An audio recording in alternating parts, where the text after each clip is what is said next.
확실히 안 좋습니다. 대통령 되기 전에 어떤 걸 해줬으면 바란다라는 설문조사를 하는데 대부분이 부동산 시장이 힘들기 때문에 세제나 대출 규제를 좀 풀어줬으면 좋겠다라는 의견들이 사실 상당했죠. 추경 20조 이상 일어나면 부동산 가격 당연히 오르지 않겠냐, 이런 훈풍이 돌고 있는 거거든요. 에서는 쉽지 않아질 것이다. 여러분들 꼭 7월 말에 집중을 하셨으면 좋겠습니다.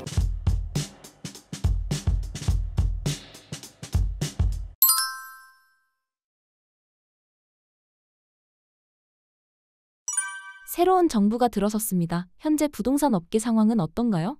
제가 이제 부동산 박사 과정을 하고 있습니다. 그래서 수업을 듣다 보면은 주변 분들이 다 부동산 업계에 계신 분들이죠. 확실히 안 좋습니다. 진짜 생각보다 이제 수익성도 많이 낮아졌고, 예를 들어서 부동산 자산 유동화를 하더라도 금리 인상이나 그런 영향, 상업용 부동산에 대한 시장 변화도 많이 커졌고, 사실은 이제 이런 것들이 이제 개별적으로 제가 마이크로적으로 느끼는 것뿐만이 아니라 이제 여러 가지 설문조사 결과도 있죠. 대통령 되기 전에 그 대통령이 어떤 걸 해줬으면 바란다라는 그런 것들에 대한 다양한 인터뷰를 하잖아요. 설문조사를 하는데 대부분이 이제 부동산 시장이 힘들기 때문에 다양한 변화, 특히나 세제나 대출 규제를 좀 풀어줬으면 좋겠다라는 의견들이 사실 상당했죠. 그런 부분들을 지금 새 정부에서 부동산 대책이 나오거나 그러진 않았지만 그런 점들을 좀 바라고 있는 상황이 아닌가 싶습니다. 이재명 대통령은 어떤 세제 정책 의견을 내놓았나요? 우선은 크게 어떤 변동을 주는 의견은 없었어요. 후보자 때도 계속 말씀하셨던 게 부동산 세금을 건드리니까 오히려 더 이제 시장이 교란이 되는 것 같다. 그러니까 오히려 이제 건드리지 않는 것이 낫지 않을까 라는 얘기도 주셨고, 그 다음에 이런 것도 좋죠.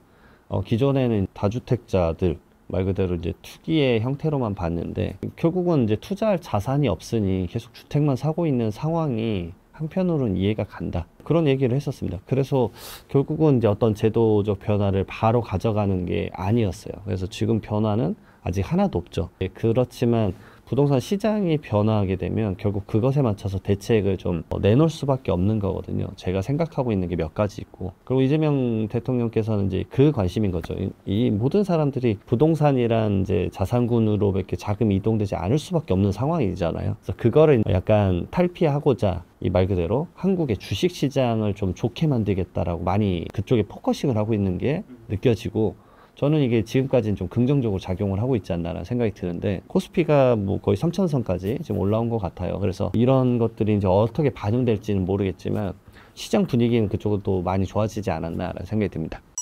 세수 공백이 크다고 들었는데 어느 정도로 심각한가요? 5월 말일자로 금융감사원에서 이제 세수 부족에 대한 분석과 그 다음에 그게 이제 어떻게 됐는지를 좀 알려준 바가 있는데, 23년하고 24년하고 세수 공백이 사실 큽니다. 한 80조, 거의 90조? 87조 정도가 지금 세수 마이너스인 상태죠. 결국 이게 예산을 좀 크게 잡은 거죠, 처음부터. 그럴 수밖에 없었던 게 23년하고 24년이 이제 정부가 이제 경제가 잘 돌아갈 줄 알고 높게 잡았던 겁니다. 우리나라 성장률이 지금 많이 이제 좋아지지 않잖아요. 자체적으로 지금 한국은행에서는 한국의 성장률을 벌써 0%대로 점치고 있지 않습니까? 0.8%로 점치고 있고, 제가 봤을 때 이거 자체도 바뀔 수도 있다라고 봐요. OECD 자체에서도 한국이 1.5%에서 1%가 될 거다라고 경제 성장률을 3개월 만에 낮춘 최근에 이제 결과가 있습니다. 그게 좀 더 지나면은 그게 더 낮아질 수도 있겠다. 그러니까 그 장밋빛 예상을 해서 이제 우리나라 물론 장밋빛 되는 게 좋죠. 왜냐면 당연히 경제 성장을 계속 지속적으로 이룩하는 게 국가 성장에선 좋으니까.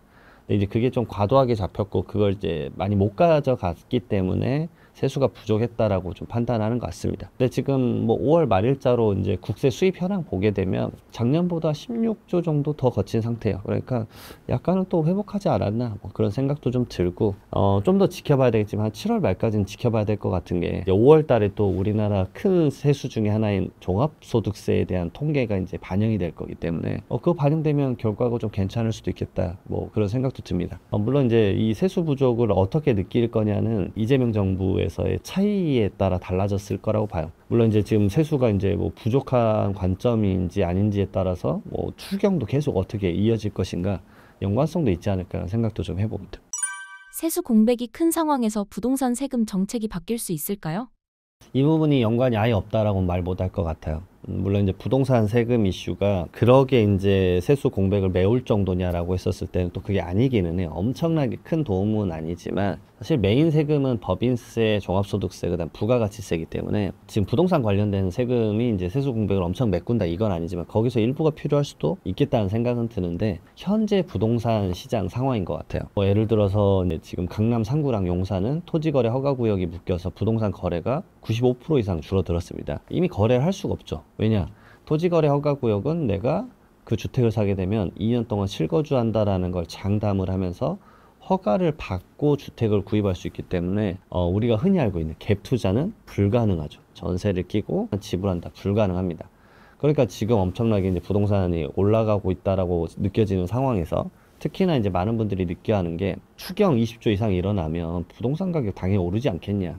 이런 지금 훈풍이 돌고 있는 거거든요. 그러니까 그 인근 지역의 주택 가격들도 지금 쭉쭉쭉쭉 올라가고 있어요. 마포, 성동, 강동 막 다 올라가고 있는 거죠.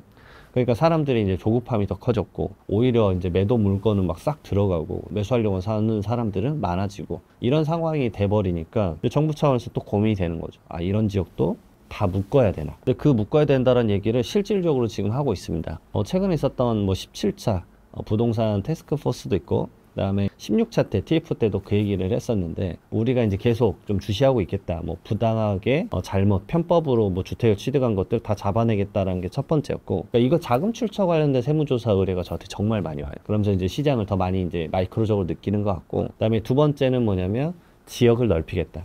방금 말했던 토지거래 허가구역도 있지만 투기 과열지구나 조정대상 지역도 넓히겠다라고 한 거예요. 그러니까 세금에서 큰 이슈는 조정대상 지역 설정입니다. 지금 조정대상 지역이 강남 상구랑 용산인데 여기는 이제 추가로 주택을 취득할 때마다 취득세가 두 번째부터 중과세가 나와요. 첫 번째 주택 당시 취득할 때는 1%에서 3% 일반적인 매매 취득세인데 두 번째 주택 취득하면 8%, 그다음에 세 번째 취득하면 12%거든요. 비조정 대상 지역은 2주택까지는 괜찮습니다. 근데 3주택부터 8%, 4주택부터 이제 12%죠. 말 그대로 주택수를 하나 더 가져갈 수 있는 상황인데 이 지역이 넓어진다 그러면 사람들이 추가로 구입하는 것에 대해서 머뭇거릴 수밖에 없어요. 왜냐하면 취득세가 이 8%나 이제 12%는 경험해 보셔야 됩니다. 정말 세요. 그러니까 내가 막 20억짜리 취득한다 근데 막 취득세가 말이 12%지 뒤에 이제 부가적인 부가세가 몇 개 붙는데 그럼 뭐 13.4%까지 나오기 때문에 취득세가 막 2억 6천 뭐 이러기 때문에 일반적으로 감당이 안 되는 수치가 나오실 겁니다. 그렇기 때문에 그걸로 이제 조정 대상 지역이 더 넓어지면 많은 분들이 이제 그 추가 취득을 아예 못하는 상황이 분명 펼쳐지지 않을까 그런 생각도 들고 그다음에 보유할 때는 종합부동산세인데 종부세는 지금 제가 봤을 때 약간의 개편은 있을 것 같아요. 약간의 개편은 있을 것 같아요. 말 그대로 고가의 주택 한 채 가진 것과 지방에 여러 채 가진 사람이 이게 어떤 게 더 세금을 많이 내는 게 맞냐라는 그런 조건이 컨디션이 걸릴 것 같아서 제가 생각한 종부세 이제 주택수를 어떻게 카운팅할 거냐 뭐 중과세를 적용할 때 그런 것들에 대한 변화가 좀 있을 것 같기는 하고 그다음에 양도소득세도 이제 문제가 있을 수 있죠. 결국은 조정대상 지역은 양도를 하게 되면은 중과세율, 그러니까 장기보유 특별공제를 0% 적용받고 2주택부터 20% 추가, 3주택부터 30% 추가가 돼요. 물론 다행인 점은 뭐냐면 지금까지는 2년 이상 보유를 하면 중과세 적용을 안 받아요. 그 한시적인 배제 요건이 있습니다. 근데 이게 2026년 5월 9일까지예요. 그 이후에 양도라는 건에 대해서는 아직은 알 수가 없어요. 왜냐 이건 매년 1월 달에 1년씩 갱신을 계속 했었거든요. 근데 이게 전 정권의 정책이기 때문에 지금 이재명 정부에서 이걸 계속 연장을 해줄 것인가 저는 고민이 됩니다. 왜냐면 지금 막 가격이 계속 들끓고 있잖아요. 이걸 보시는 분들도 부동산 뭐 카톡방이나 뭐 카페나 이런 것들 뉴스 기사나 분명 접하셨을 텐데 지금 부동산 가격 아파트 특히나 주택 이런 거 너무 많이 올라가잖아요.